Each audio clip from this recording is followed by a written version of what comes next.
welcome to Ray Wilkins Auditorium as we are just about ready for the 2014 PowerHockey Cup Championship. I'm Jerry Otto, joined by Chris Lemieux. Let's send it to Charlie Bros for our starting lineups. Number 19 on defense, Jake Hartline. Number 28 forward, Peter Hansel. Number 84 goalie, Pat Hilferty. Number 7 defense, Luke Coleman. Number 88 captain on forward, Liam Miller. Hey Jerry, can you turn mine up a bit? Number 8 forward, Alex Pitts. A bit more because I couldn't hear you. Number 18 forward, Jake Saxton. And number 12 forward, Bryce Smith. Philadelphia coaches are Tony DeVito and Gary Sexton.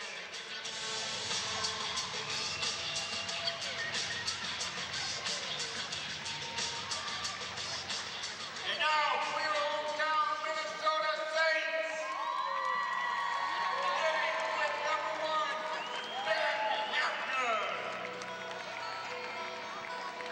Number 5, Josh Wimmergren on defense. Number 9, goalie Sarah Heinz. Number 10, forward Jacob Lundquist. Number 14, defense, Cindy Hughley. Number 16, defense, Dan Hughley. Number 19, forward, Joe Hughley. Number 20, forward, Matt Wimmerman. Number 64 on defense, Gordy the Wall Foster. Number 81 forward, Josh White. Number 87, new captain, Chad Wilson on forward. And number 88, Christina Kent on forward. Your coaches, Josh Holler and Brian Little.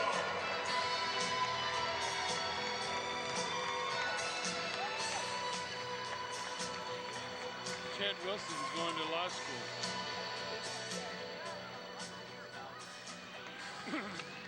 Now, please join us as we honor America with Rick Hurst singing our national anthem.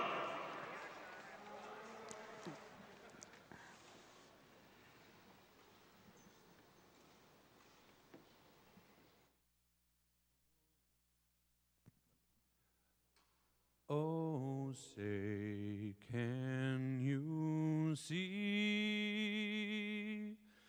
by the dawn's early light what so proudly we hailed at the twilight's last gleaming, whose broad stripes and bright stars through the perilous fight o'er the ramparts we watched were so gallantly streaming, and the rocket's red glare, the bombs bursting in air, gave proof through the night that our flag was still there.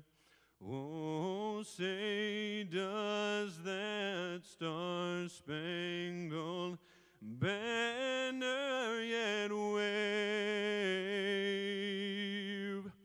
o'er the land of the free and the home of the brave?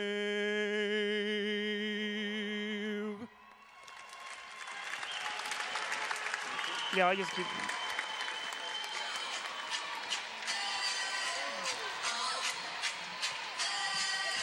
Okay, we'll be ready to start here in just a minute. The Philadelphia power play in black jerseys and the Minnesota Saints in white, silver, and black.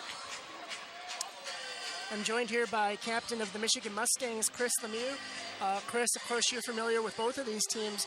What do you look for in tonight's matchup? Hey, it is going to be a battle. You have the two-time defending PowerHockey champions in the Minnesota Saints. They're at home.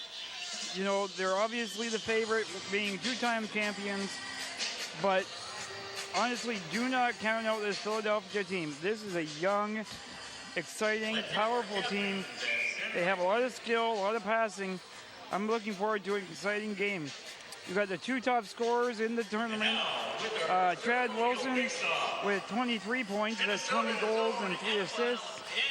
And young Jake Saxton from Philadelphia, he has 24 points with 16 goals and 8 assists. So watch for those two guys. You know, this could go either way. This can be a big high-scoring game, or it could be, you know, lockdown defense, maybe 1-0. We will see, but it's going to be exciting regardless.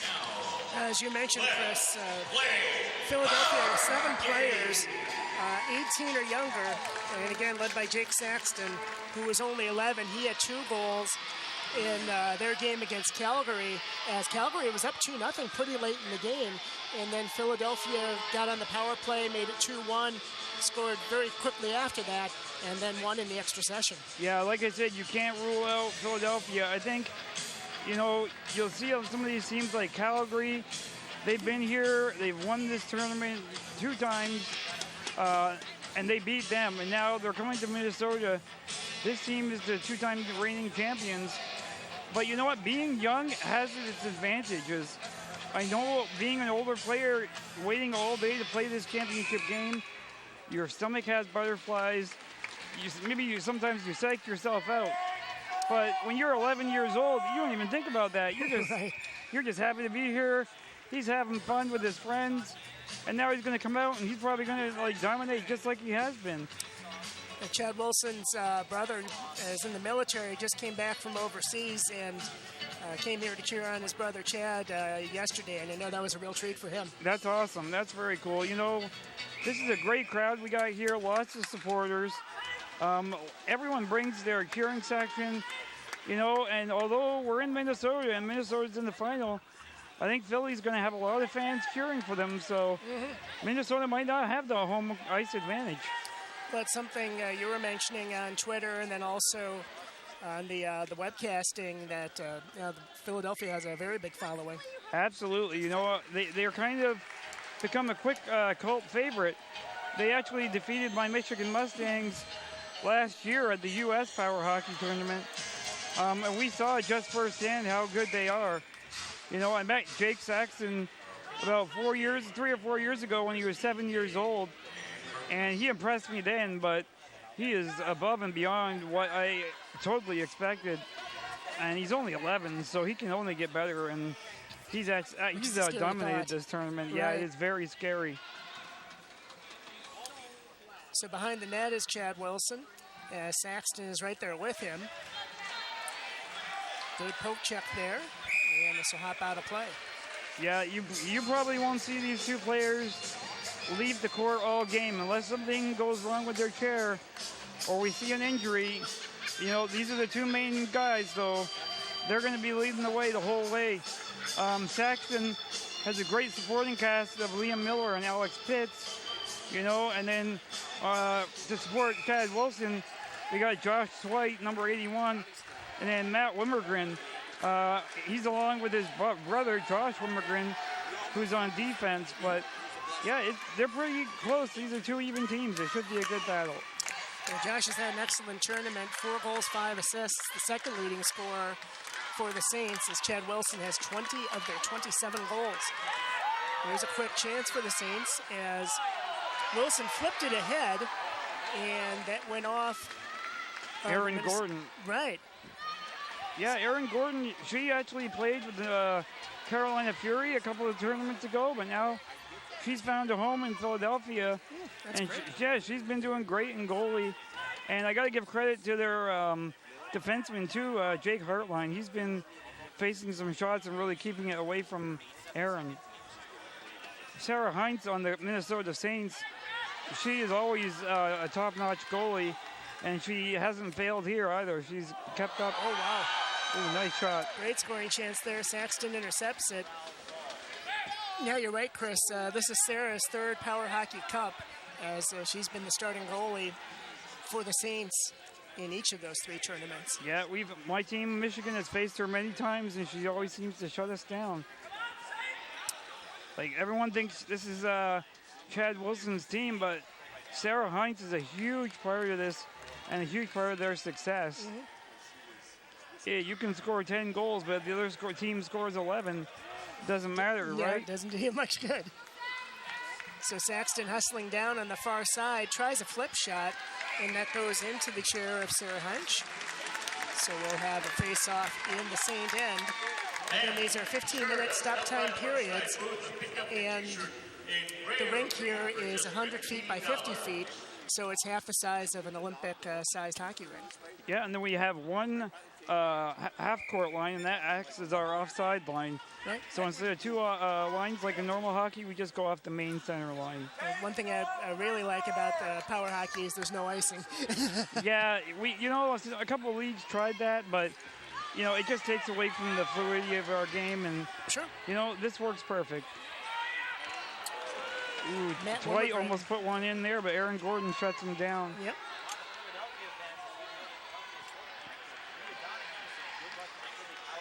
Good pressure put on by the Saints. And now coming out with it for Philly is Liam Miller. He's the captain for the power play. And taking it there is Alex Pitts. Alex has 5 goals and 6 assists on the tournament thus far. That goes off of Heinz and cleared away smartly by the Saints. Big chance there for Philadelphia. Saxton spinning around, and Dwight intercepts it. And a good block there in front by Jake Hartline. We were talking about the youth on Philadelphia. You have Saxton, who's 11. Pitts is only 13, and their captain is only 16, along with their main defenseman, Jake Hartline's only 17. So Saxton's the second youngest player in this tournament, next to his teammate Peter Hinkle. So an 11-year-old pretty much having his own way with pretty much all the teams here is, like I said, truly impressive. Right. A very nice flip there by Pitts. Oh, nice pick by Miller on Dwight. Unable to get the shot off there was Pitts. As nice back checking there by Saxton, and he steals it away from Wilmergren.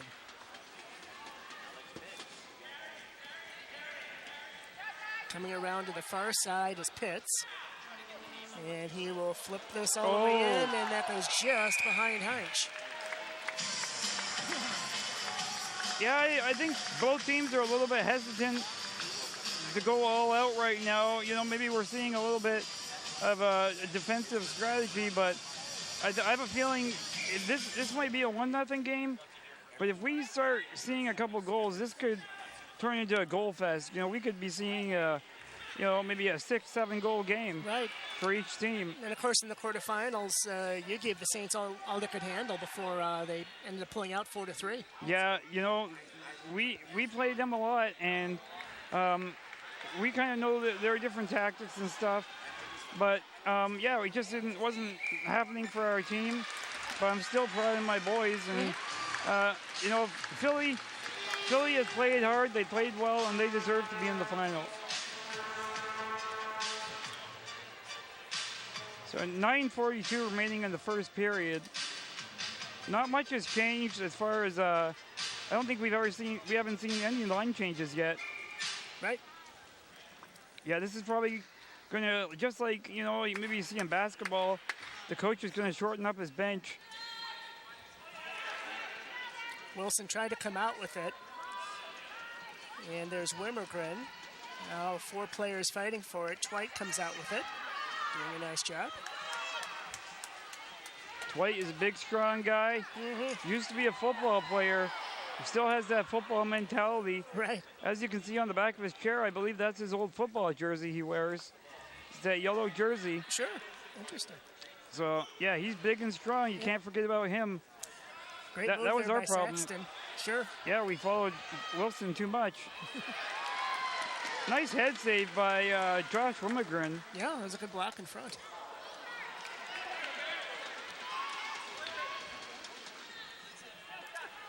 Josh and Matt Wormegren playing right now.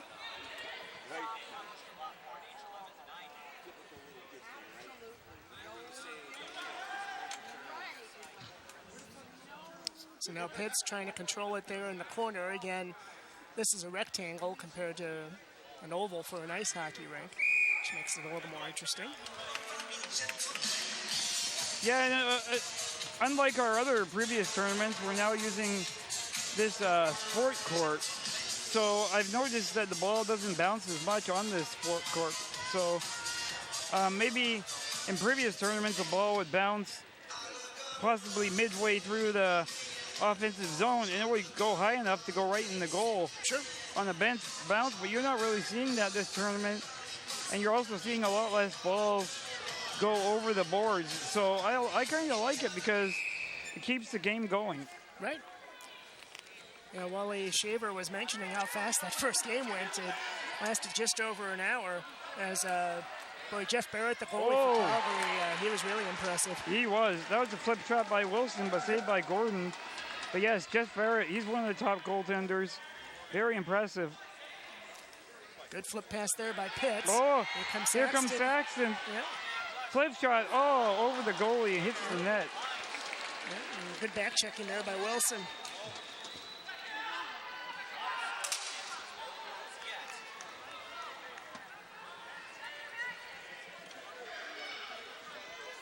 So Wilson comes out with it again. Tries to spin away from Saxton, and he does. Good pick there by White. Oh, you gotta watch out. Yeah. He can score from pretty much anywhere. That shot goes just behind the net.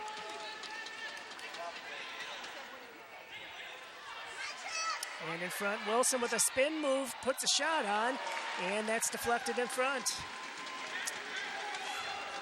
Good save by Gordon. Oh, now Pitts. Watch, I'm guessing he's going to the flip shot. Yeah. Oh, yeah, there it was. Just wide. Hanks doing a good job of closing off that far part of the net. As now Wilson spinning around, trying to evade Saxton.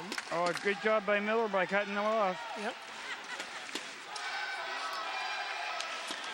Yep, Wilson as you see, breaks out and trying to get by Pitts. Yeah. Good block there. That's something Wilson likes to do. He likes to go behind the net, draw the forwards behind the net, and then he try bust out so he can get a breakaway. So you got to keep your eye open for that. That's very sneaky. He is very crafty behind the net. Another one of his moves is he'll go for the wraparound, and then when halfway around, he'll go back the other way and tuck it in with the backhand. So now Wilson behind the net. Saxton has been shadowing him most of the game. He flips it out of the zone. Hartline there will just deflect it away. And nice job by Pitts.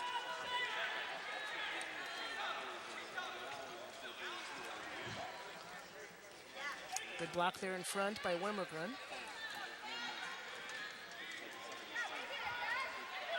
Pitts has it stolen away by Dwight. And Pitts comes back with it again. Good job.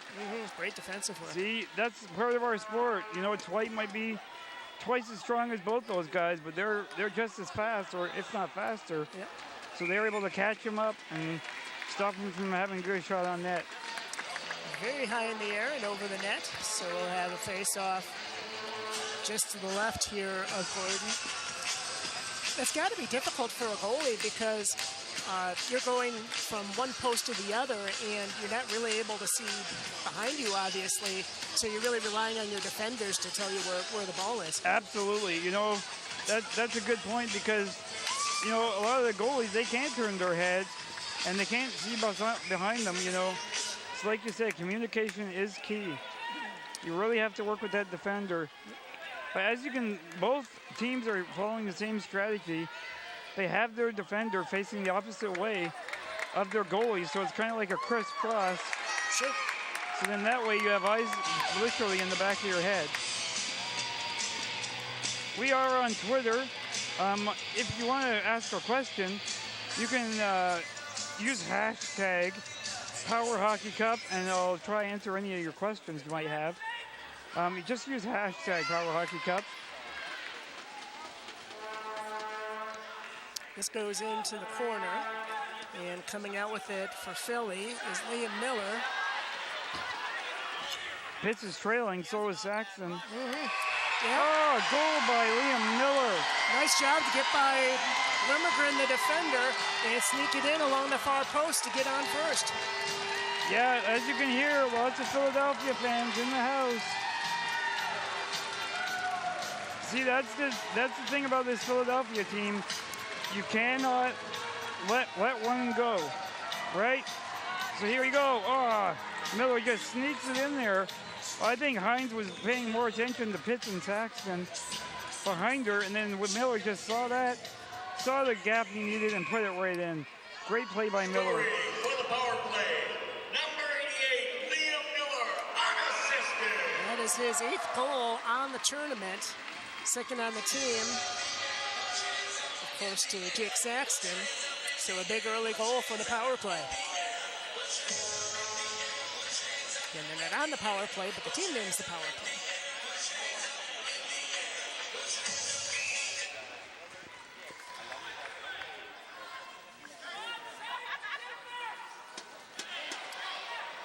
Nice job by Pitts to clear the zone. Yeah, he's done a really good job of diffusing a lot of good Saints scoring chances. Yeah, absolutely. I've been saying this all week, but he reminds me of a young Chris Cram. He straps the stick to his hand. He has that long reach, has that nice little slap shot. You know, he's a really good player, and he's still very young. But, yeah, reminds me a lot of Chris Cram.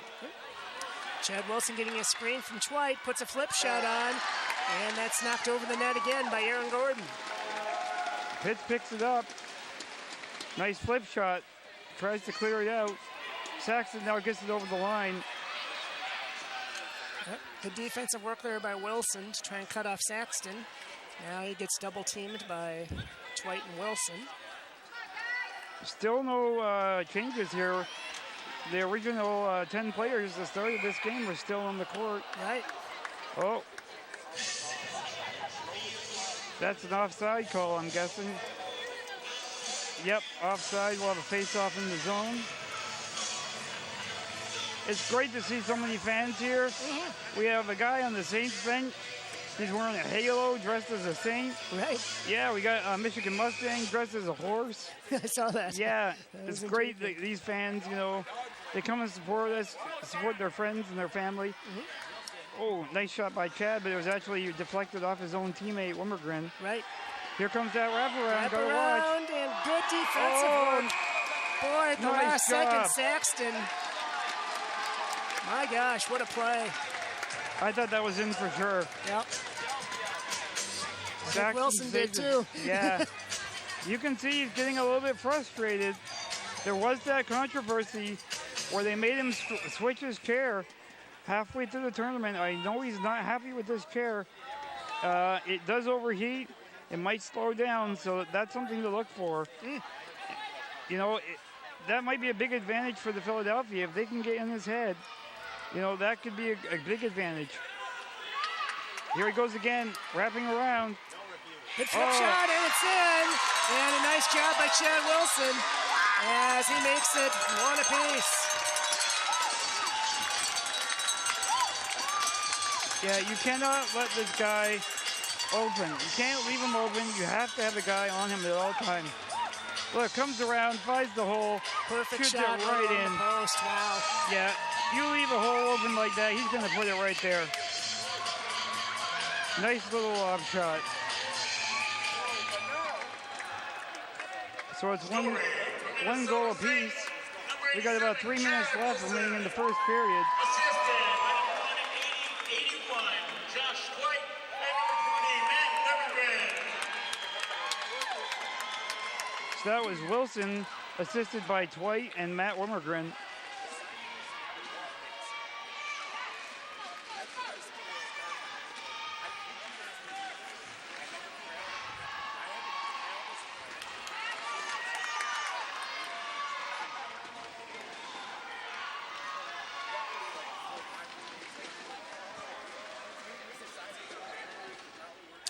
Nice job by Saxton as he gets away from Wimmergren. And it's stolen away by Wilson again. 2:20 left to go here in the first period as we're now tied up. Wilson with his 21st goal of his year, and now it's 2-1. Needs to another one in from almost half court. Yep. Like I said, can't leave him open. He can score from anywhere.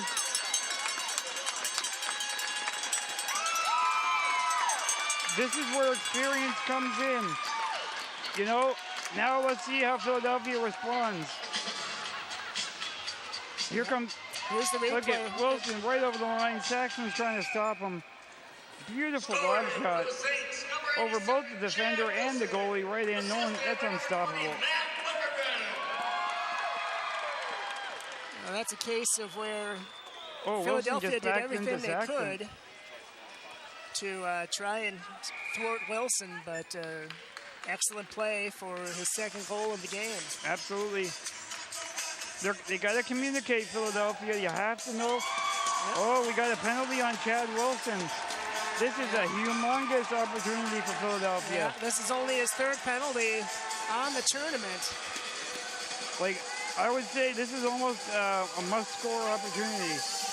You know, you don't get these opportunities very much. You have to take it while you have it. Chad's off the court. You got 1:55 remaining in the first.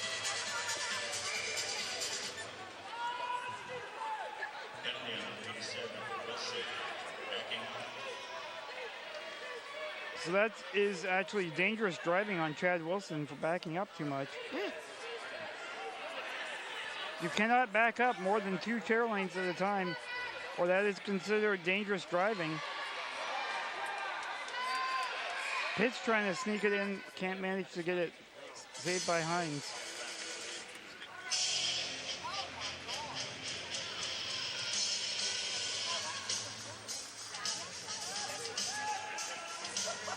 Dwight's going to now be the face-off man with Wilson in the box.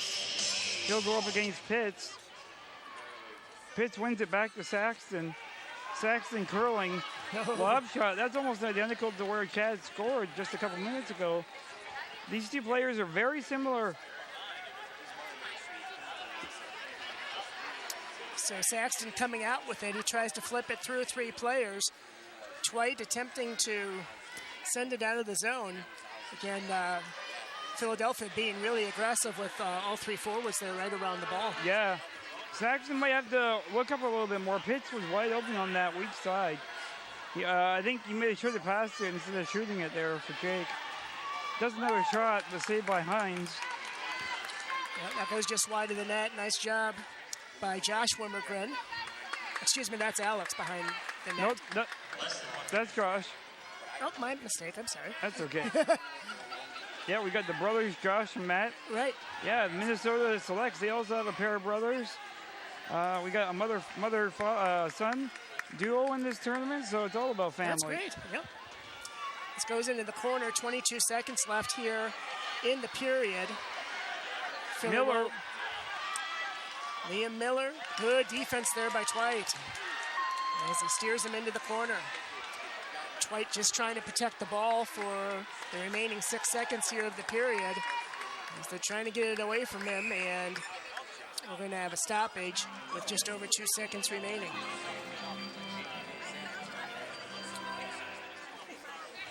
So Wilson will come out of the box with 5 seconds into the second period. So he's going to remain on the bench for the remainder of this period. Dwight's going to take the face-off against Pitts again. The 2 strong guys. Yeah, nice job by Dwight. Using his body to protect the ball. And that'll do it for very exciting first period. Philadelphia getting on the board first on an excellent end-to-end move from Liam Miller. But then Chad Wilson showing you why he's the leading scorer in the tournament, as he now has 22 goals in just over 5 games. Very impressive. Very impressive, yes. We knew this was going to be a tight game, 2-1. You know, you can't get much tighter than that. Like I said, Philadelphia experience, it might come back to bite them, you know.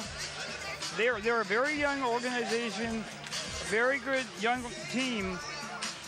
I don't think they've been down in this tournament very much. You know, they've been leading a lot of their games. but they find themselves down 2-1 here. They did come back last night and defeat Calgary in overtime, so they do have it in them. But, you know, you got to be wondering what the coach is saying to them right now. Sure. Thank you very much, Chris Lemieux. We will take a quick break. We'll be back for the second period right after this.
Welcome back to Roy Wilkins Auditorium as we're just about ready for the start of the second period of the 2014 PowerHockey Cup Championship as the Minnesota Saints lead 2-1 after one. I'm joined by captain of the Michigan Power Hockey team, Chris Lemieux. Chris, are most of your players from one spot in Michigan, or are they kind of spread out throughout the state? No, we are very spread out. Okay. We have guys that come like almost 2 hours during our season to come play. I'm actually live in Windsor, Ontario. We have another fellow that lives in Windsor. So we have lots of players spread out all over the state. Mostly southwestern Michigan near Detroit. Okay. But yeah, we're spread out. So it's it's always like, it's good to have people from different areas, you know. Sure. That helps spread the word. So we're going to see the same lineups as we saw during the first period. We got Pitts, Miller, and Saxton, along with Jake Hartline and Aaron Gordon for Philadelphia. And then you have Wimmergren, Twite, Wimmergren, and Heinz for the Saints. And Chad Wilson is now back on the court after his penalty is over. So it's fought for right near the midcourt stripe as Wilson trying to take it away from Pitts. Good move there by Saxton. Yeah, Saxton's been getting hit the last couple of games. Mm-hmm. There comes Miller. Breakaway chance again for Liam Miller. Gets by the defender and just misses the near post. So he was looking for his second goal of the night. Flips it over the net to Pitts, but Pitts just can't get a stick on it. Yep. That's something else they'll do. They'll go behind the net. Instead of trying to wrap it around, they just flip it right over and hope that one of their guys can connect. Yeah, nice shot there by Wilson as that steered away as Miller really hustled back. Again, there's supposed to be a 9-mile-an-hour speed limit, but I'm kind of guessing that's difficult to enforce. Yeah, it's very difficult, but, you know, big nice shot. save there.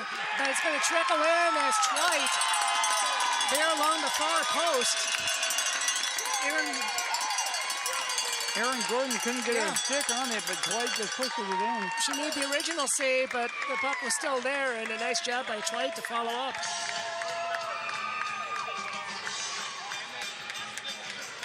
Yeah, just under the chair. You know, it's hard. There is a 1 second rule. If it's under the chair for 1 second, it should be a save, but that was just maybe under a second, so the ref let that ball stay alive, and Dwight just pushes it in.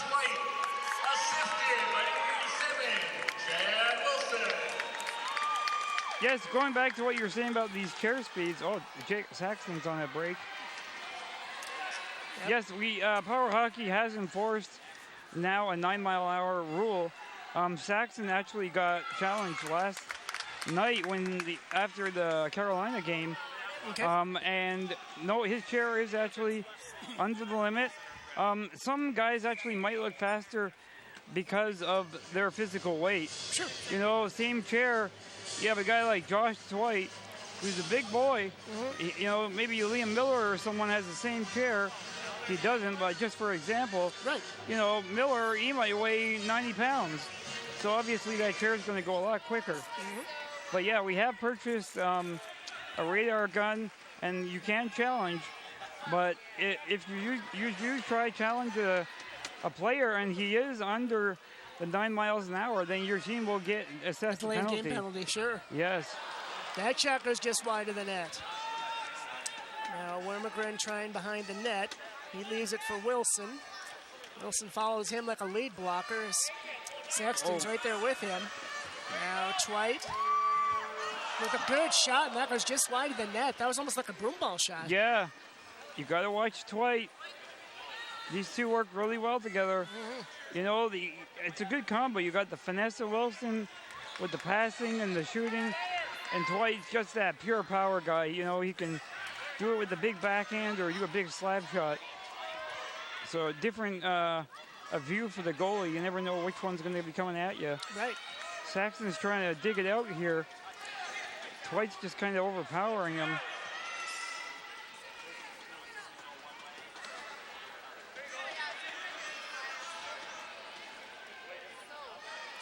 So now Saxton steals it away, and we're going to have a stoppage. Oh, I think Dwight's chair might have gone out of gear. Okay. Yeah, that's the problem you have a lot of the time.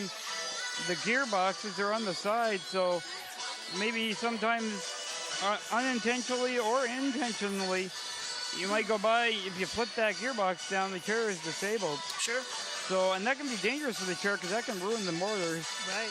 But yeah, there are guys out there who are maybe a little bit dirty, and not saying that this happened now, but I know back in our game this afternoon, we had a player, he was getting his chair turned off by the opposition, so that's kind of a little dirty trick. Yeah, that's you know, when sure. the refs aren't looking, just press the off switch.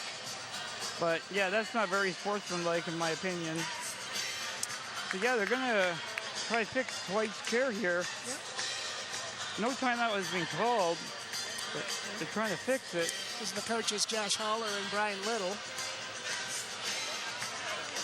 As again, you see a lot of similarities to NHL jerseys. Of course, Philadelphia's symbol very close to the Flyers. And the Saints jerseys actually are really reminiscent of the LA Kings. Yes, very much so. You know, the Mustangs, we actually wear jerseys similar to the New York Rangers, and you've seen, sure. you know, Calgary, they're actually one of the home teams. They actually, yeah, they look exactly like the Flames. Yeah, very impressive. I really liked how the jerseys have got the flaming wheel. Yeah, awesome.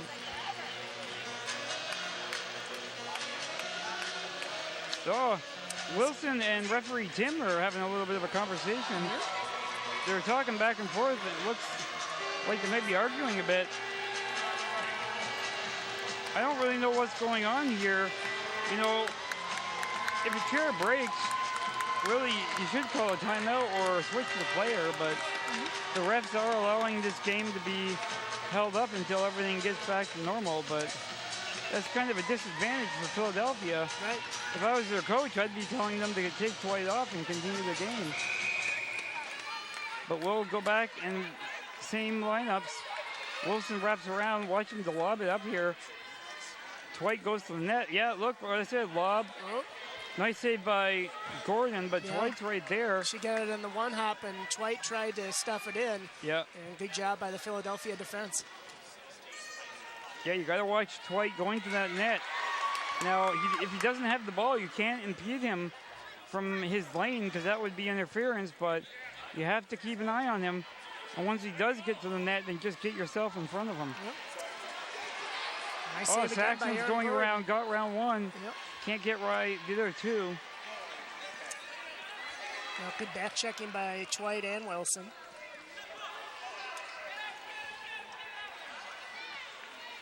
Little give and go there.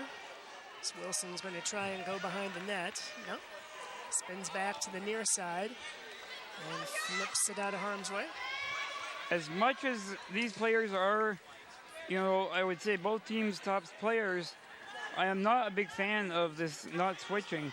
You know, I know why the teams are doing this, but in my opinion, I think it might come to hurt them in the end. Sure. You know, a chair might overheat.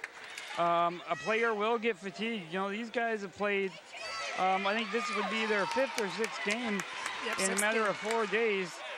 So everyone is tired. So why not give someone a breather for a couple minutes? Both teams do have capable players on their bench. Nice attempt there again by Twite in front of the net. Saxon might get break. Yep. Good job by Hartline and Gordon right in front of the net. As this will go just wide, and Liam Miller will chase it down. Good job to get by Twite. Oh, Miller just blows by everyone. Yep. Centering shot, save is made.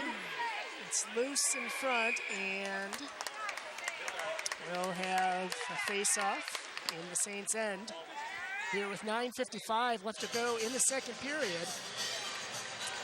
As Josh Twite with the only goal here in the period.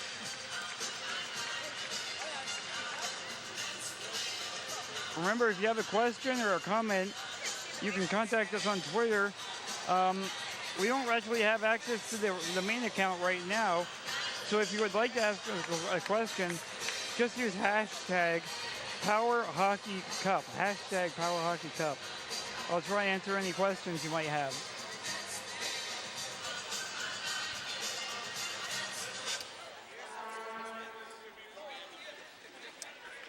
Okay. So the official having a discussion with the Saints coaches. Once again, Wilson is talking with referee Tim. It looks like Josh Wimmergren is going to be going in the box. That will leave the Saints without their main defenseman. Right. We're waiting to hear the official call what the penalty was for. My guess would be a crease violation.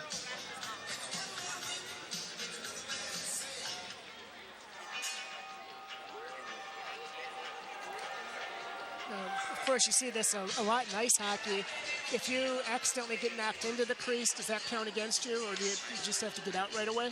They say you have to make an attempt to get it out right away, Sure. but, you know, I think it's a very hard thing for the referees to distinguish because, you know, these carries, once you go forward and stop, you can't go automatically back. It does take, you know, a couple fractions of a second where maybe the ref might interpret that as you not trying to make an effort to come out of the crease. Right. But, yeah, you can't have your stick or chair in the crease if the ball is not in the crease. But as soon as that ball enters the crease, it's a free-for-all. So the second power play chance for the power play. Oh! Good flip shot, and that goes just right through the crease and right by Sarah Heinch. Yeah, Philadelphia really have to take this opportunity and score. They didn't score on their last power play. They're leading 3-1. This would be ideal. No one's covering pits on that weak side. Nice job by Wilson. As he gets a little screen from Twite. Wilson using his body to protect the ball, and he gets top shelf shorthanded goal, and already a hat trick for Chad Wilson. Chad Wilson scores again. Nice little stick handling. Here we go. Goal. He gets away, stick handles it. Left, right through both the goalie and the defender. Now, I noticed on that goal, usually Jake Hartline of Philly and Aaron Gordon, they face opposite ways, and now they've actually gone back to facing opposite ways. But Hartline was actually facing the same way as Gordon, and that might have cost them because, you know, there's that huge hole, and when Chad Wilson's coming down, that's just, you know, that's dessert for him. Dwight trying to control in the Philadelphia zone. Good defensive work there by Pitts and Miller. Yeah, once again, Hartline's, oh, now he's turning around. But yeah, I would suggest he just stays on that opposite direction. Like I said before, that's a huge advantage. It gives you eyes and going both directions. That's actually a shorthanded goal by Chad Wilson. Philadelphia is still on the power play. Right. Dwight puts a shot on, and that goes just wide. I think it might have hit the side of the net. As now Liam Miller trying to come out with it. Good poke check there by Wilson. Yeah, this is almost, like I said, this is a must-score situation for Philly. The hole is getting deeper and deeper. Yep. Good save by Sarah Heinch as one of the better scoring chances there for Philly.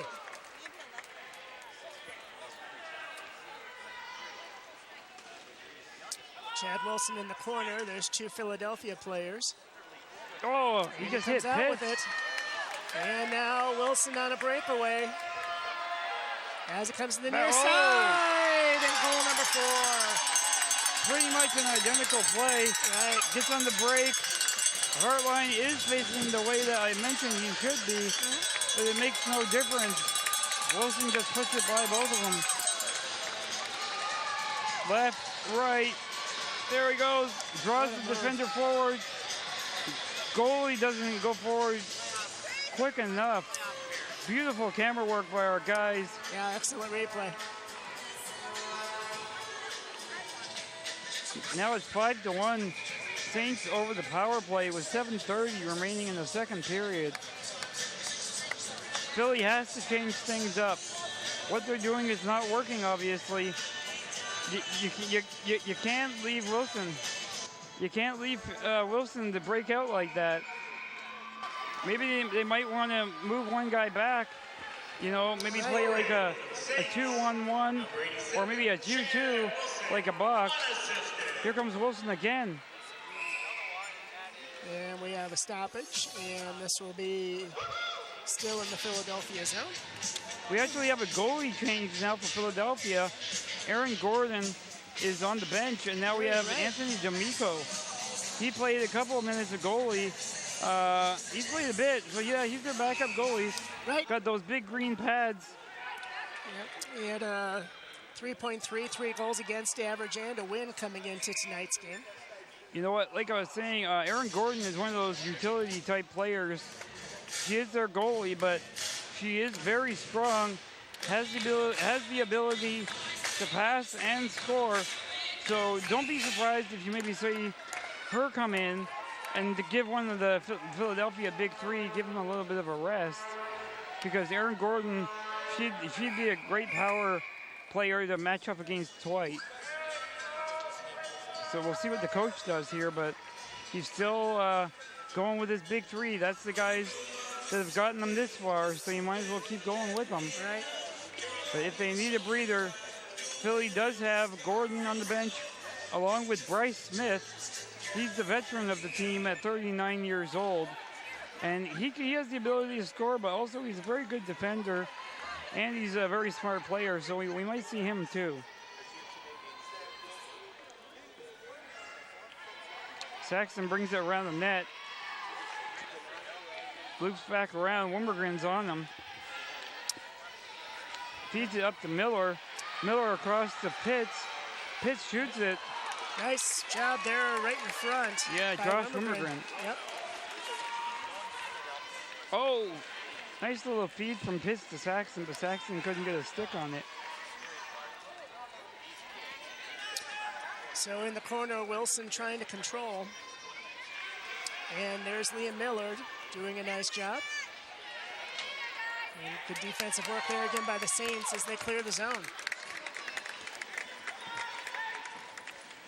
So the Saints are aiming to win their third straight PowerHockey Cup, while the Philadelphia Power Play are aiming to win their first. They are the reigning United States champions, Right. but they have not won a Power Hockey Cup. This is the farthest they have ever gotten in a Power Hockey Cup. Am I reading this right, that Philadelphia doesn't have a level 1 player? They didn't. Whoa! Nice shot, but it hit the top post. They didn't originally, but I believe Alex Pitts did get changed, and now he is wearing a red ribbon, so that does mean he is a level 1 player. Okay. So for you, those watching at home, red ribbon means 1, white means 2, and yellow means 3.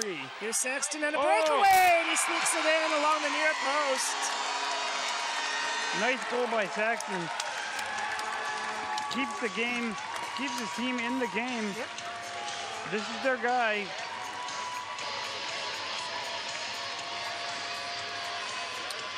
So Jake Saxton with his 19th goal on the tournament.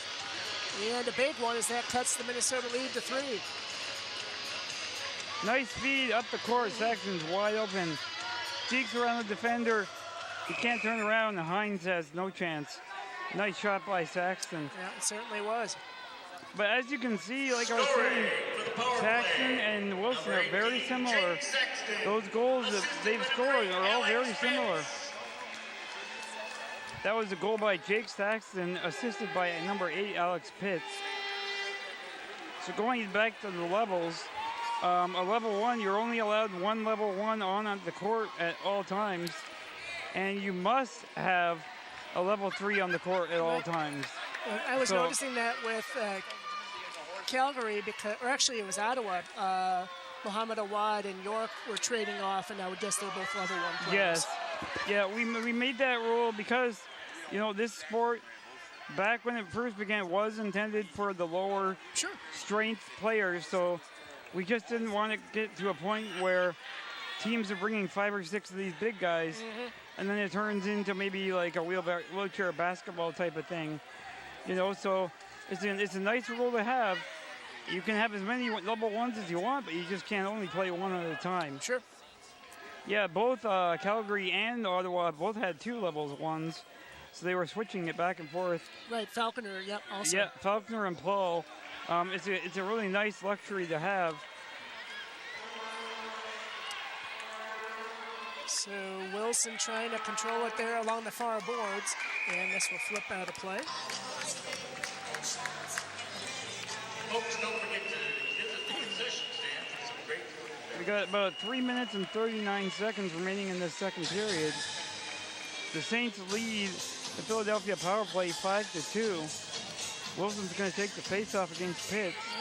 Also defensively for Calgary, they won the third place game 3-1. Nathan Grossklaus really had a great game.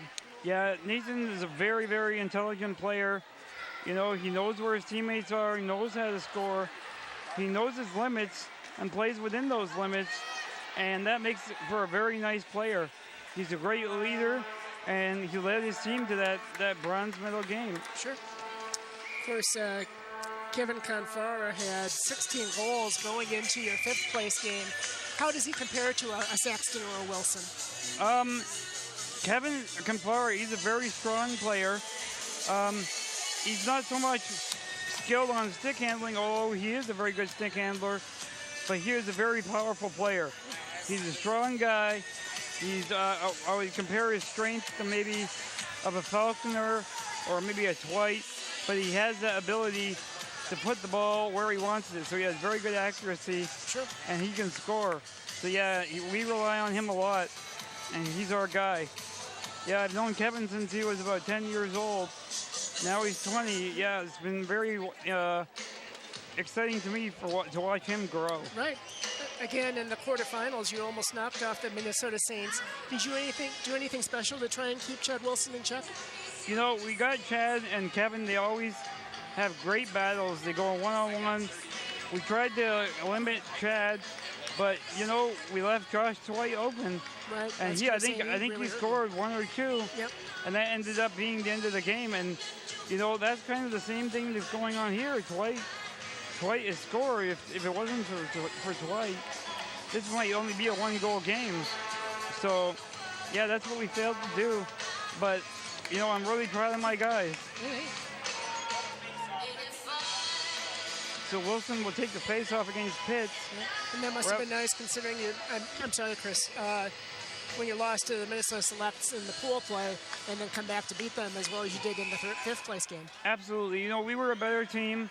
We started this tournament off as, you know, we lost one of our best players over the last couple of years. So coming to this tournament, we had to try to change our style a little bit. And it took us a couple games to find it. But I'm proud to have my guys finish. And we finished with 2 wins today, so you know we'll go home with a smile.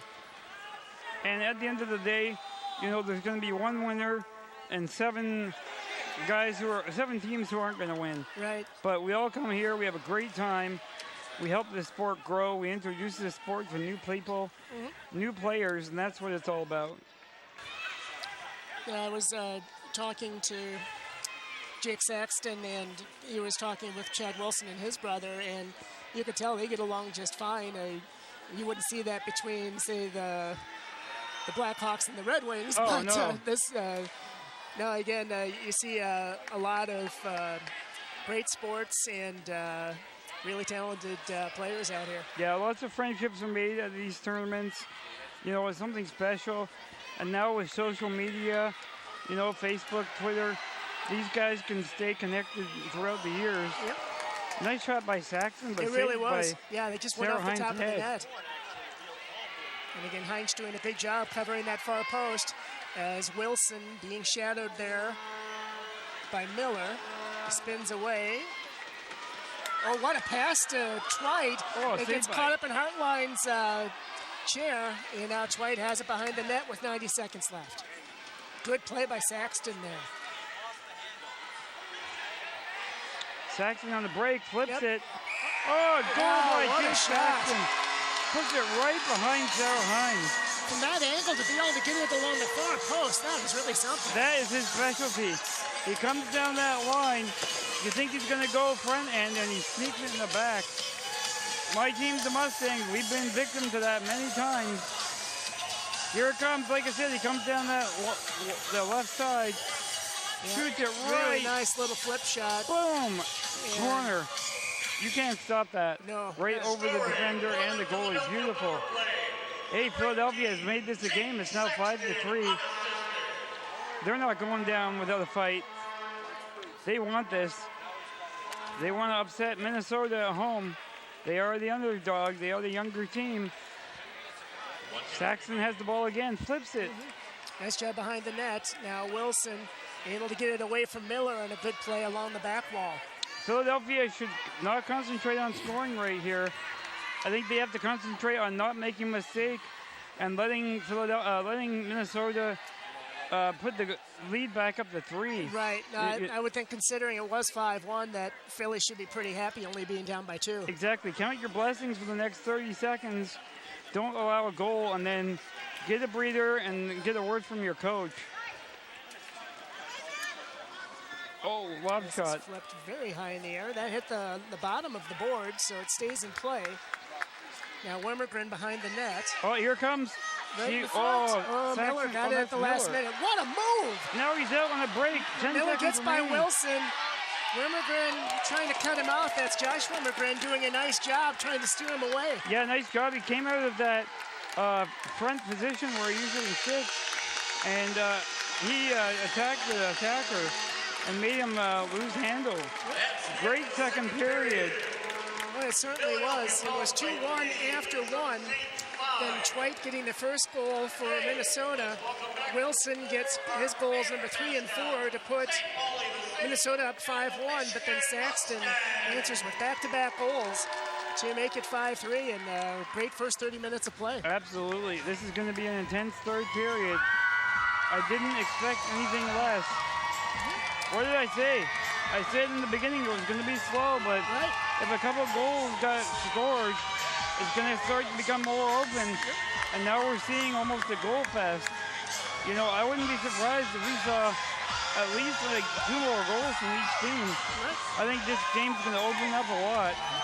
Philadelphia has to try to get on the offensive, and you know they gotta change things up. We'll take a quick break. It's 5-3 Minnesota Saints up on the Philadelphia power play after 2. This is continuing coverage of the 2014 PowerHockey Cup Championships.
Welcome back to Roy Wilkins Auditorium as we're just about ready for the third period here of the 2014 PowerHockey Cup Championship. I'm Jerry Otto, joined by Michigan Mustangs captain Steve Lemieux. And this certainly, it seems like you have the two best teams here in the championship game, and we've seen a great game here so far. Yes, very tight, very close. We all knew this would be an exciting game. The PA announcer just announced that we have an attendance of over 400 people here. That's great. So that's very impressive. Of all the tournaments I've been to, I think this might be the highest attendance for a final game. It's great to see everyone supporting these guys. You know, it does change how you play when you have people cheering for you. Right. This gives you a little extra motivation. Charlie Prose, our public address announcer here this evening. So now along the far boards, Wilson has it taken away. There's Liam Miller. Oh, Miller gets right past. in front, gets by the defender, and a nice job. Tries to sneak it behind Heinz, but she blocks him. Yeah, Heinz backed up at the last second to take that one away. Oh, Saxon just lost it to Wimbergren. Yep. Got to be careful. I think we might have Wimbergren.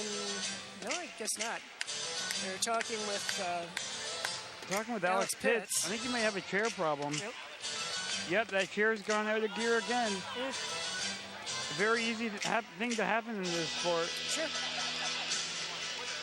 Sometimes you'll see a player duct tape down those gear switches, or actually duct tape them in place so they can't be moved. That's a smart move because, like I said, that can burn your motor out, and if someone hits that, you're a duck in dead water, you know. Jake Saxton, in talking to him, he was saying he's always been a natural lefty, so his chair works out just fine. Chad Wilson had his reconfigured so he could have the joystick on the left, and that way he can shoot with the right. Yeah, that's a good point, you know. If you're right-handed, you're going to want to have to drive with that hand. But, you know, if that's your dominant hand, you might also want it to play with that hand. So, you know, the skill of these players to be able to drive at these speeds in this limitation, along with stick handling, it takes a lot of skill. Saxton Good feeds it centering up to pass there Miller. for Miller. Miller coming in on a breakaway. Oh, passes to Pitts. Oh, great job as he tried to get it by Heinz, and it was blocked at the last second. Boy, it was a long developing play, but boy, it sure turned out. I have well. a feeling that might be a set play for Philadelphia because that's very familiar to a goal that they scored against us. Yeah, Miller fed it to Pitts, and then I think Pitts was trying to feed it back to Miller so he could sneak it in, but it didn't work. But that's very similar. Like I said, this Philadelphia team is very well coached. They're prepared. Just hoping they can execute these plays they have. So Chad Wilson going over by his bench. See, yeah, Wilson's trying to suck in those two forwards and then try to break away, but the ball goes over the boards, so we'll have a face-off. One thing I noticed with these boards, they're made out of foam, and so you don't get much of a bounce off them as you would, say, a regular hockey board. Yeah, that's the one negative part about it, is you don't really get that good, strong bounce. You know, maybe you lead a break or something, it does kind of die. But on the other hand, if we did have a hard set of boards, I think we would see a lot more injuries to the players as well as the referees. Sure. You know, these refs, they're brave in my opinion, you know. These chairs are fast, they're hard, they're heavy, and they got to jump in and out of these chairs and over these boards. Right. So, yeah, it's a good thing they're soft. Nice save there by Heinz. As again, the clock is Minnesota's ally, as the Saints still lead here by 2 with 13 minutes left in regulation. So Saxton hustling down along the far boards. He's hounded there by Wilson.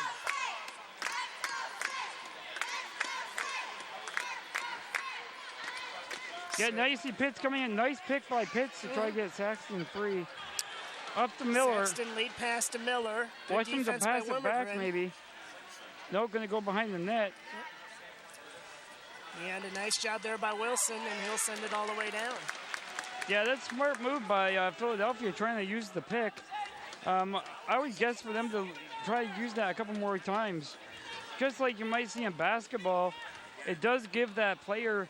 Oh, Jake Saxton's on the break. Yep. Let's see what Saxton he does again, here. flip shot, and that was just wide. Wow. Nice shot by Saxton. But yeah, like I was saying, just in basketball, it does give that offensive player who has the ball that split second to get the defender off of them and have that opening shot. Right. So it is a very valuable tool to have in power hockey, is that nice pick and roll.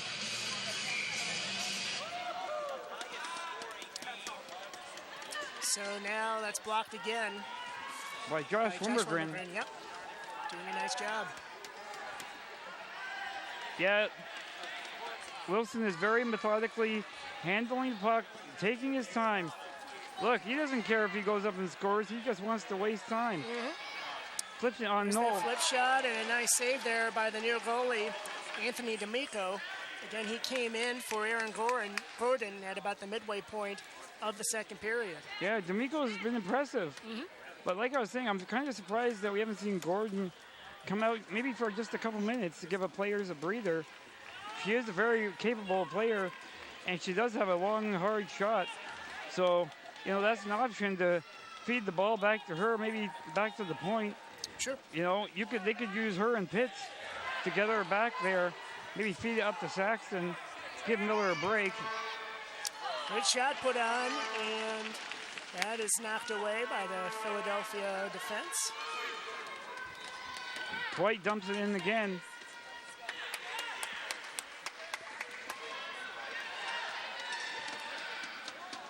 Saxton trying to send it forward, and that'll hop over the boards. 10:54 left to go here in the third.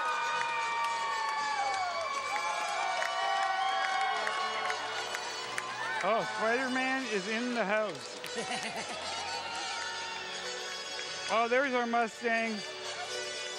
There's the Mustang. Been a great mascot here today during the final, throwing out some T-shirts to the crowd, along with the Saints Angel. He's been throwing some T-shirts out. Maybe our TV crew can get a shot of the Angel. Sure. So The Mustangs a mainstay at your games? Oh, actually, the Mustang is our referee. Oh, okay. Well, So, that's yeah. great. He only comes out during tournaments. You only see the Mustang every couple of years. Sure. Yeah, but the Mustang is a great volunteer. He's been with us for many years. Great person.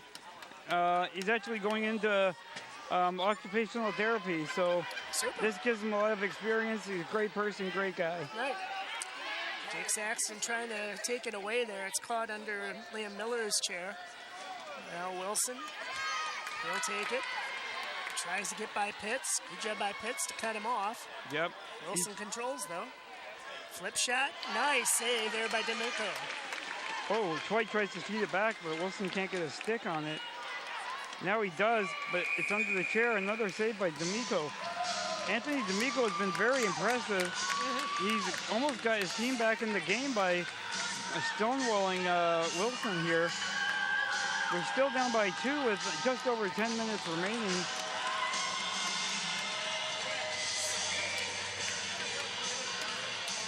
White and Pitts in there for the face-off. Both teams have 1 timeout remaining.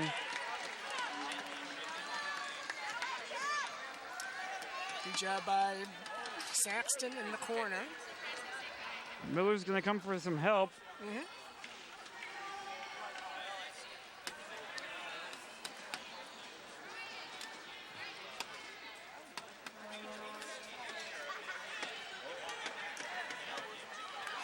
Miller tips it away from Wilson. Yeah, good job by Wilson to send it forward.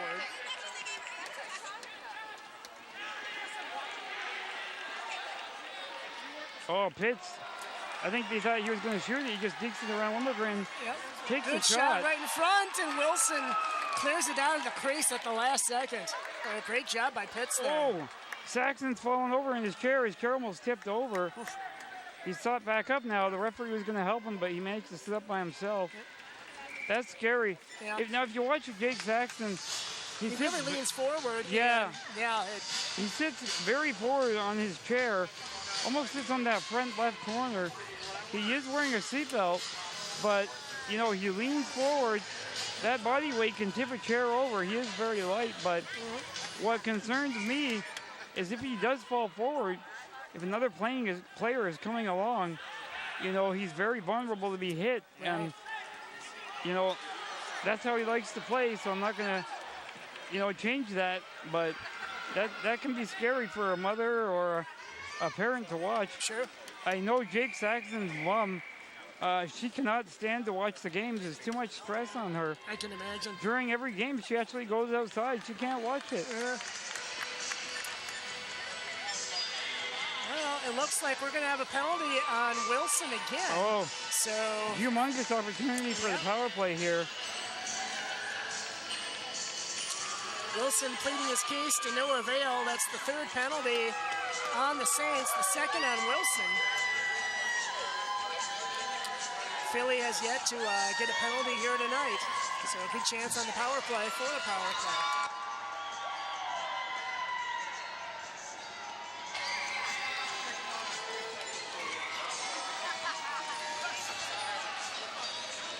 Now the Mustangs just going around scaring babies. Magic Man the Mustang. Yeah. That's got a good ring to it. Oh, well, the Magic Man is actually one of our former players, but he wears that jersey in tribute to him. Oh, nice A great attempt shot by there by Wimmergren. Matt Wimmergren. I was just noticing Jake Hartline's chair. He's got the Philadelphia Flyers logo there in the main wheel. That's pretty neat. Very cool. And he has the Philadelphia Flyers license plate Oh, I see on that, the back. #1 fan. Yeah, Jake's dad, Eric, is actually a pro photographer for the Phillies and the Flyers. So Jake gets to go to a lot of the games. That's great. Yeah, very lucky guy. So now coming down 3-on-2 out of the power play. That goes nice just shot by wide of the Hitch. net. A nice Oh. bounce and rebound and put in again by Saxton. Beautiful And now play. he has a hat trick. That is beautiful. Like you were saying, you don't get much bounce off these boards, but Pitts managed to hit it hard enough Okay, he gets the bounce and gets it right to Saxton. Here we go, the bounce. Beautiful, right to Saxton. Yep. And he's not going to miss that. Exactly. 1 goal game. Philly is right back in this. They came back against Calgary all in the third period last night to tie it and then send it to overtime where they won. But, yeah, this is a brand new game. That penalty was costly by Wilson. That was a power play goal by Saxton. So almost at the midway point of the third period, it's a brand new ball game as it's now 5-4. As Jake Saxton scoring the last 3 goals, an actual hat trick. That's what you want your main guy to do. He has to step up in this situation, and he does. Very impressive for an 11-year-old. Remember, this is the second youngest player in this tournament, and he has pretty much been dominating. Very exciting to watch. Pitch with the long shot, but it goes wide into the corner. Wormegren will leave it, hoping Wilson can pick it up. Josh Wormegren playing primarily defense. His brother Matt kind of going back and forth as we have a stoppage. Yep, Matt Wormegren is kind of a defensive forward. He does have 3 goals and 6 assists prior to this game today.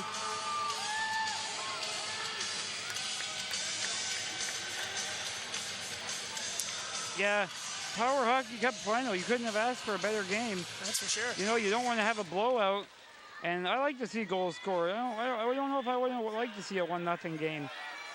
But the score is 5-4 with 7:20 remaining. It is anyone's game now.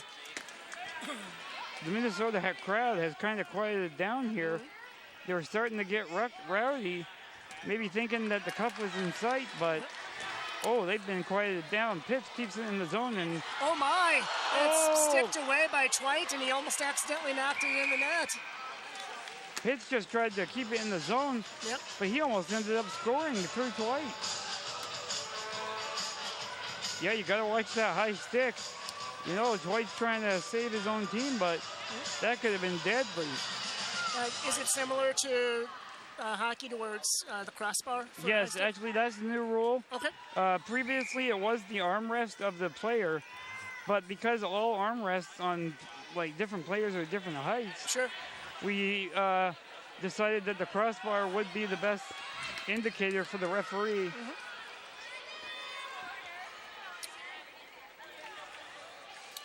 So at the midcourt stripe, both teams jousting for it as Twite and Wilson trying to control. Wilson gets it away from Saxton.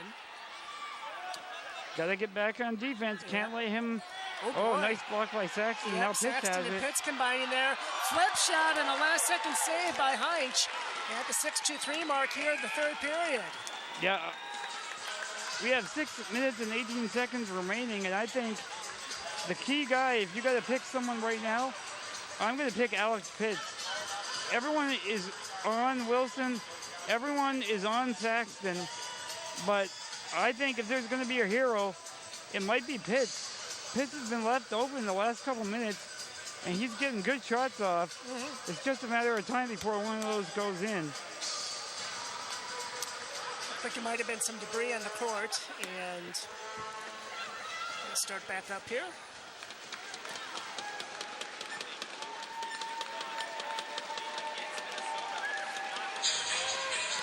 Jake Saxton actually talking to his dad and head coach Gary Saxton, giving him a little bit of advice. Jake, for only 11 years old, a very, very intelligent player. His dad tells me he has natural hockey sense, natural hockey ability. Very proud of his son, but, you know, when it comes to you like that, ooh, did you see that? Oh, that was a beautiful flip shot. Sure. Just hits the crossbar. Penalty number 4 in Minnesota is a crease violation called late on Josh Wormegren. Wow, I didn't see that. So once again, Philadelphia is on the power play. Have a chance to tie it up. Under 6 minutes left. We got to remember, last time they had a power play and Wilson wasn't in the box, he did score a shorthanded goal. So don't get too over excited and try score. You have to play smart here if you're Philadelphia. Right.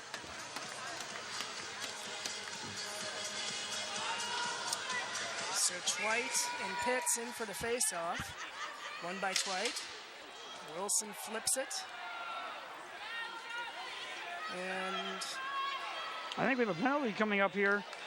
Yeah, it's going to be on Minnesota Saints. oh boy. So it'll be a As soon as they two-player touch the ball, advantage. but Saxon's going. Well, that's flips the problem. it, Great saved by shot put Hines. on, and that bounces away, but Liam Miller gets it right back. I don't know, the goalie saved it, but the She didn't play control still, it, yeah. so yeah. play still continues. Saxon's, oh, now the Saints touch the ball. There's going to be a penalty. Looks like it's going to be on Josh Twite. Yeah, they're calling him for interference. Now Penalty it's number 5. 4-on-2 for the Philadelphia. Oh my. You got Chad Wilson and Matt Wilmergren for the Saints, where you got Hartline, Miller, and Pitts, along with Hartline, Miller, Pitts, and Saxton. White having a conversation with Wilmergren in the box. Yeah, humongous opportunity. Maybe they want to try. Oh, Pitts with the shot. Another save. Like I said, he's getting lots of shots off over the last 5 minutes or so.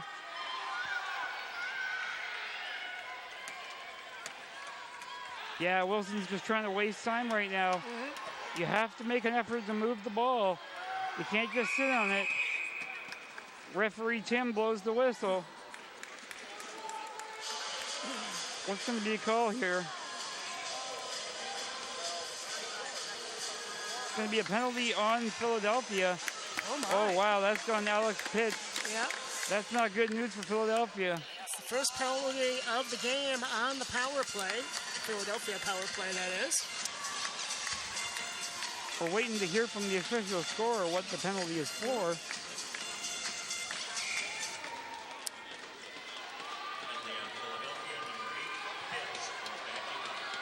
Once again, illegal driving or dangerous driving, backing up more than 2 chair lengths. Yeah, that shouldn't happen. Championship game, like I said, that's something that experience will come with experience, but you know, that might burn Philadelphia right here. They had a huge opportunity with a 4-on-2 with their 3 best players. Yep.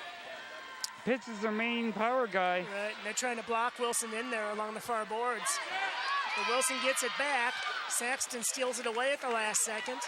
And now Hartline trying to play it, but Josh Saxton comes up with it. Now it's a 4-on-3. Or 3-on-3, excuse me. Yeah, Josh Wilmergren's back on defense for the Saints. Yep.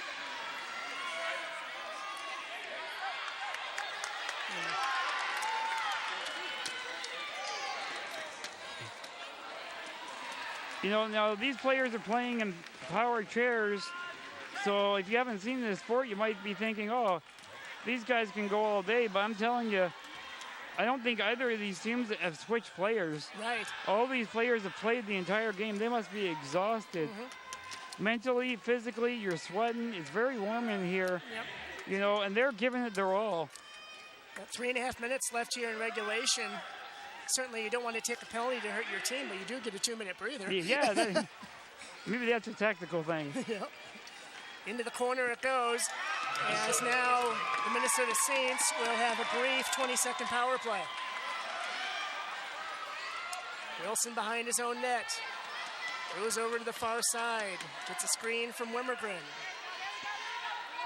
Trying to take it forward. Good defensive work there by Miller and Saxton. Oh, That sideways Saxton just got collision. hit. Shot put on and a nice save at the last second by D'Amico. Yeah, I don't know. Saxton okay? Yeah, it looks like he's okay. It seemed like the chairs kind of collided on the side. Yeah. and I'm sure that's really common in this No, sport. but like I was saying, he sits on that corner of the seat. When you're sitting that far forward, the hits are just even more that, much more, you feel it a lot more because you're not sitting back in your seat where it can absorb some of the hits. Sure. Pitts is back in the game now for Philadelphia. 2:40 left to go here in the third as this goes over to the far corner. All the fans on the right side of the arena here, which seems to be the Saints side, they seem they're starting to stand here. Yep. They can feel it. We're starting to hear "Let's Go Saints." Matt Wormergren doing a nice job there in the corner. Now he tries to cut off Alex Pitts there. Pitts Right in brings it down. front. And great job by Chad Wilson hustling back to clear it from right in front of the Saints net. Both teams do have a timeout remaining, whether it's for a breather or for strategic reasons. Sure. I would be using it. Oh, no doubt, especially if you're Philly. Yeah. As we're under 2 minutes left to go here in regulation. There is Chad Wilson. Yeah, if they don't use that timeout, that would be a big mistake in my opinion. Yep. Coming towards the midcourt stripe. Nice backhand by Miller to get out of the zone. Yep. Good job by Wilson to steer away around Matt Wormergren.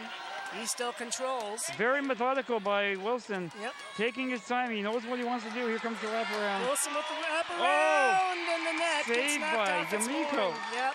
Or about, I should say not off the mooring. There aren't any moorings, but you know, I'm surprised with the size and the power of these chairs that the net doesn't get moved around more often. Yeah, it used to, but these nets are very heavy now. Okay. But yes, like I was saying, we usually play on a gymnasium floor, so the nets do seem to slide a lot more when we play those games. And just as we talked about it, Philadelphia is going to take their timeout. Mm-hmm. Sometimes you'll see a referee standing on the back of the net if the play is remaining in the zone just to keep that net secure. Okay. Yeah, you can also see the officials along the sideboards. They put their feet along there to try and keep them from bending outwards. Yeah. Yeah, it's a very close game. Great officiating here. Mm-hmm. You can't complain about the officials. Whoever wins this game is going to win it by pure skill. Yep. Here's that wraparound by Wilson. Yep. Oh, who's that? Pitts actually gets his Pitts stick at the in there. last second. He kept his stick right there along the post. Great job by Pitts. Mm-hmm. Wilson really likes that wraparound. He also has another move where he'll go for that wraparound. Halfway, he'll stop, turn around, and then go the opposite side. Sure. I really thought we were going to see that. We haven't seen that yet. That's almost one of his trademark moves. There is the Saint. You're talking about the Mustang. Here's the Saint. Great fans and great sportsmanship here. No doubt about it.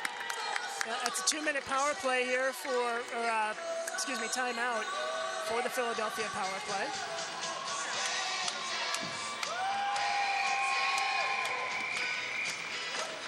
How long have you been playing power hockey, Chris? I'm 32 years old and I've been playing since I was 9. Wow, that's great. Yeah, so I've been playing a long time. 23 years? Yeah, I originally started playing in Calgary Okay. with the Calgary Selects League, but then I moved. But yeah, when I started playing, there was only 2 teams, Calgary and Toronto. And now we have teams from all over North America. Mm-hmm. And an interesting note, this is the 3rd time in a row that PowerHockey Cup final has been 2 American teams. So America is very much now part of power hockey. Sure. Saxton breaking into the Saint zone quickly. Gets hit by Matt Limmergren. Yep. That leaves Wilson on the break. Wilson coming all the way back.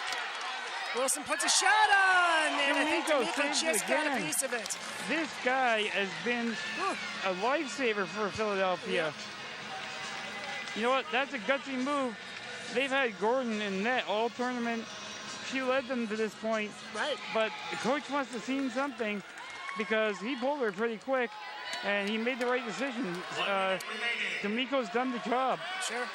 Wilson tried to flip it past 3 Philadelphia players, but was unable to. Pitts sends it all the way down. Now, we and might behind the see Saint net. Philadelphia pull their goalie. You can do that. So Aaron Gordon would be the option to come out. Wilson very slowly bringing it forward. Boy, great job there to get behind Saxton. Yeah, Philadelphia has to pressure. Yep. They can't let him do this. No, they got to go after this hard. They only got 25 seconds left. That was a good screen there by Twite. Minnesota is on the verge of winning their third straight Power Hockey Cup. Saxton doing everything he can. Hartline there steers it away. Now Liam Miller maybe with a chance for one rush here. 10 but seconds Twite with a remaining. good play. There's Wilson again as the clock counts down. 3, 2, 1. And the Minnesota Saints have now won back-to-back North American Power Hockey Cups. And just an excellent game, Chris. And this was a real treat. You couldn't ask for two better teams to be in the final. You know, you kind of have the present and the future. You know, the future, they thought this was their time, but they're a very young team. Philadelphia should be very, very proud of themselves. Don't hang their head low. They're very skilled, and you know what? They should be proud of themselves. A silver medal at the Power Hockey Cup, and the Saints deserve the credit. They played hard. They played their game, and it was close. 5-4. We said it was going to be close. Chad Wilson once again leading his team to his third straight championship. He was the previous two-time MVP of the final, so we will see if he can three-peat on that. Right. But Sarah Hines, I know she might give him a run for the money. Sarah Hines was very impressive in goal. Great game by both teams as they line up for the handshakes. Did I hear right that the 2016 championships will be in Philadelphia? Yes, that's what I heard this week. Okay. Brand new news. It's going to be in 2016. Philadelphia will host it. They've hosted the previous two U.S. Cups, and from experience, they're a great host. And if you can start saving your pennies now, I suggest you come out to Philadelphia because it's going to be one heck of a party. Right. So now, in 2015, is there going to be an American Championship again? I think we're going to take a year off. Okay. Just to allow our different organizations, give them that extra year to fundraise some money. Sure. Kind of take the pressure off of the people who run the organizations. I know for myself, it's a much needed break because this has been 8 years straight that we've gone to a tournament along with our house league. So, you know what, we'll take a breather and we'll be back for the Power Hockey Cup in 2016 for sure. Super. But Canada, they will have their nationals usually around May, and they will have it next year. Okay. But I think the U.S. is going to take a little bit of a break. Nothing wrong with that. Sure. And then we're going to have a fantastic event in 2 years, just like this event was. Exactly. As a player, I would just like to thank you for coming out and doing this. Oh, Chris, this has been a real treat and a real pleasure for myself and our CTV crew. Of course, Wally Shaver, he emceed the opening ceremonies, and he announced the third place game with me, which was a real honor. And now this has just been a blast. We will take a very quick break, and we'll be back for the medal ceremonies here at the championship game as the Minnesota Saints hold on to win 5-4 in an outstanding hockey game. We'll be back after this.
USA 2014 Champ Awesome.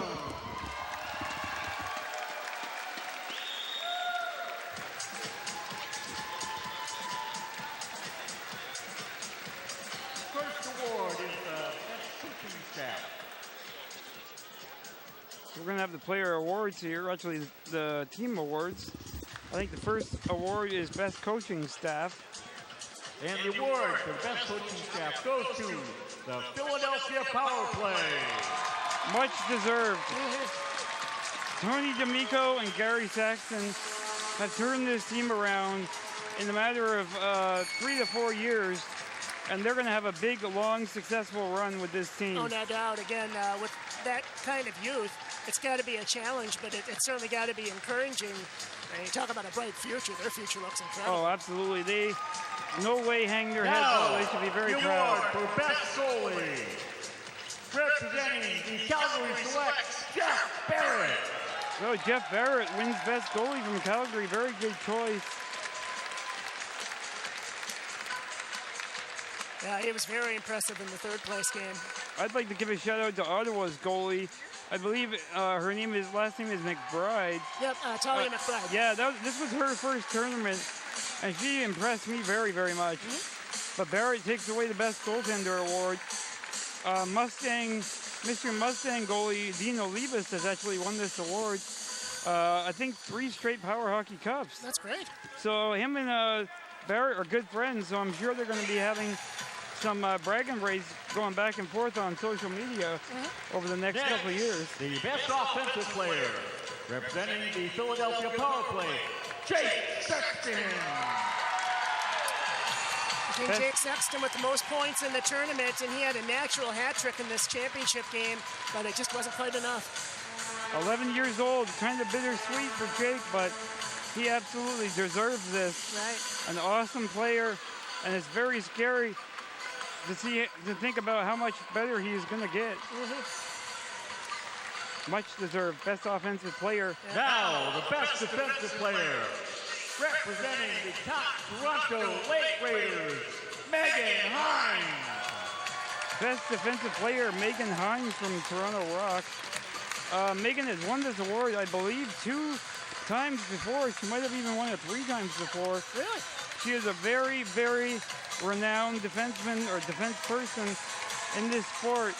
Very respected, great positional player, much well deserved.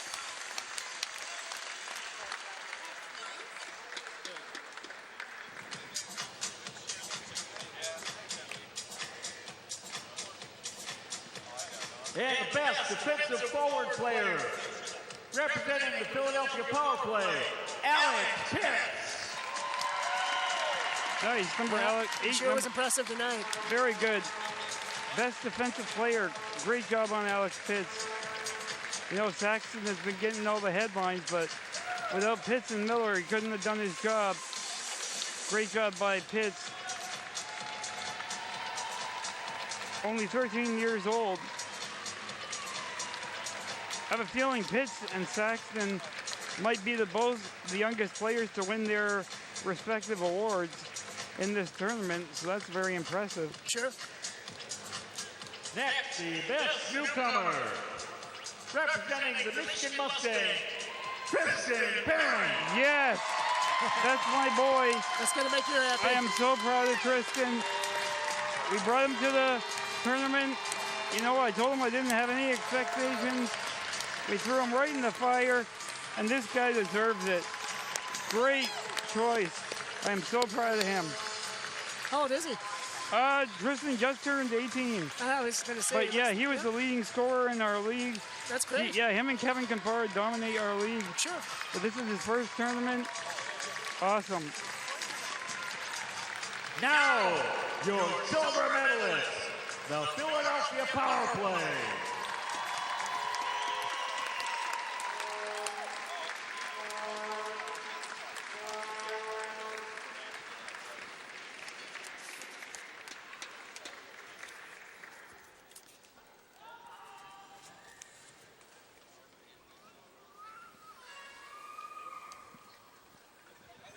Next up, the Best Sportsmanship Award.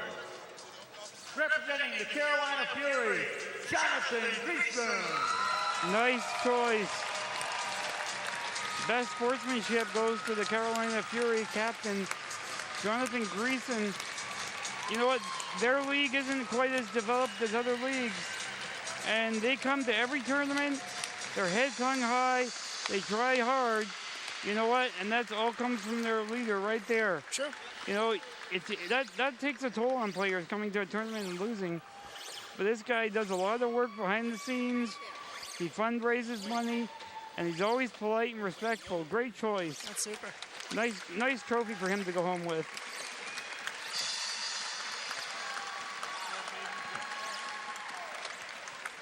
Now it's time for your silver medal team, the Philadelphia Power Play. Beginning with Michelle Boardman.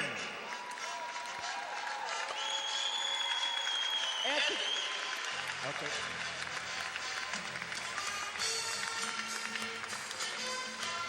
That's Michelle Boardman. We didn't see her play today, but she's a good defenseman for the Philadelphia. Here's Anthony D'Amico, played that goalie halfway through the game, changed the game. She did a great job.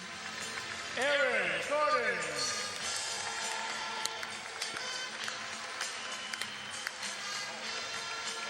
Aaron Gordon, she has to be very proud of herself. Assistant Carried this team. Jake Hartline. Assistant captain Jake Hartline. Very good defenseman all the way through the tournament. Peter Henkel. There's Peter Henkel. We didn't see him. Peter's only 10 years old. He is the youngest player at the tournament.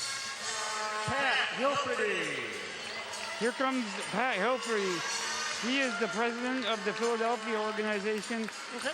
Yeah, this team and this league would not exist without Pat. He does a great amount of work, and he deserves this. Colban. Here comes Luke Holban. He's one of their original members. Was a forward, switched to defenseman. Very smart player. Well deserved. Captain Liam Miller.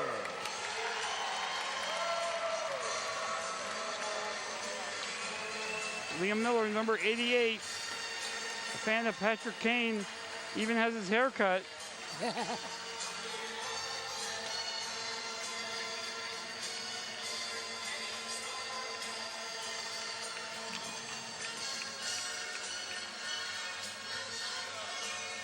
Alex Pitts.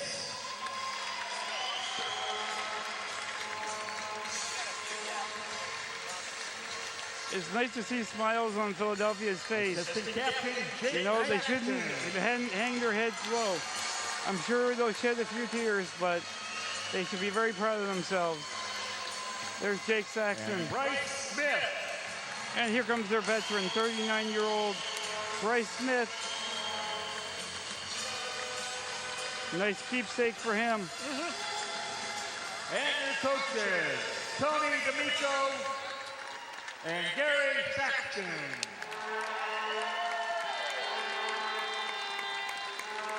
I was checking out your Facebook page, Chris. That's an excellent picture of all the teams. Thank you. Yes, that was from the 2013 U.S. PowerHockey Cup. We always like to take a humongous group shot. Sure. And that just shows, you know, after the game we are all friends and we do all stay in touch. That's the beauty of this. Now, presenting your tournament MVP, Jake Saxton from Philadelphia Power Play. Wow! Jake Saxton wins the tournament MVP and the most offensive player. Great job by Jake.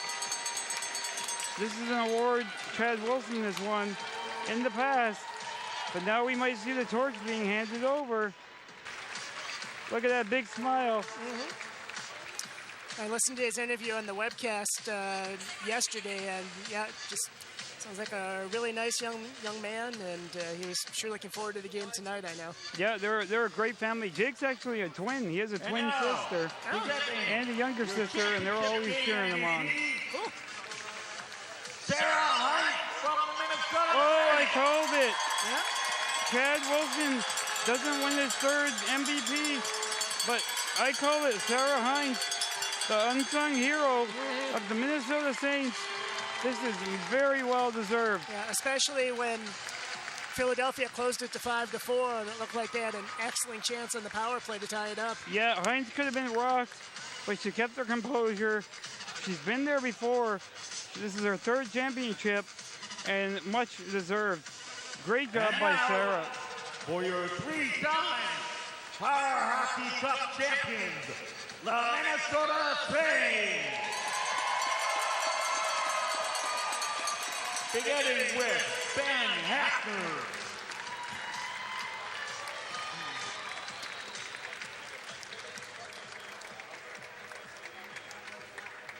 Josh Wimmergren.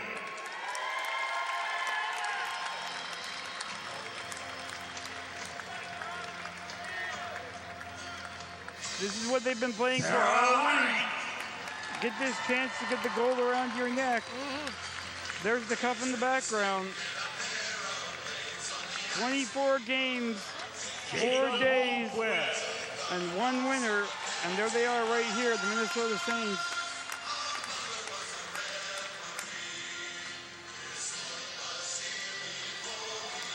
I think Chad tried to go grab the cup. Trophy a little too early.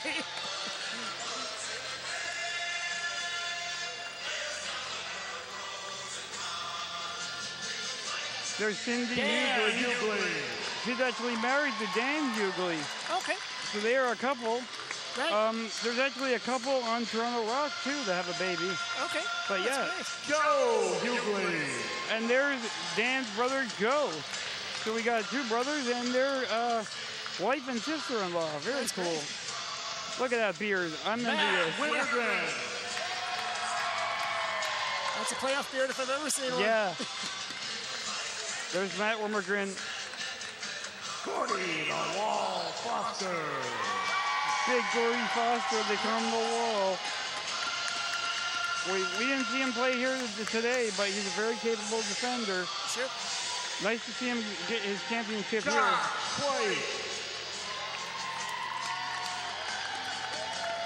Josh Twite, as you said, was integral in their 4-3 victory over your team, the Michigan Mustangs, and he should play well in this game also. Yeah, you know, he's their difference maker, really. Like I said, everyone follows Chad, tries to shut him down. But Josh put in a couple goals, and that was the difference, too. Here comes Christina Kent. And their coaches, Josh Muller and Brian Little.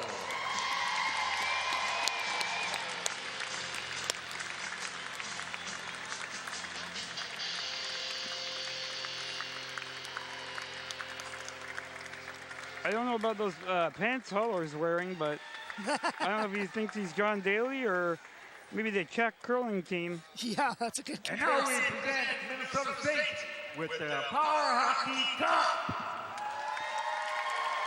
There it is. Chad wanted it before, and now he gets his chance to raise it. Kiss that cup. Hands it over to his coach. Gonna go back to his team.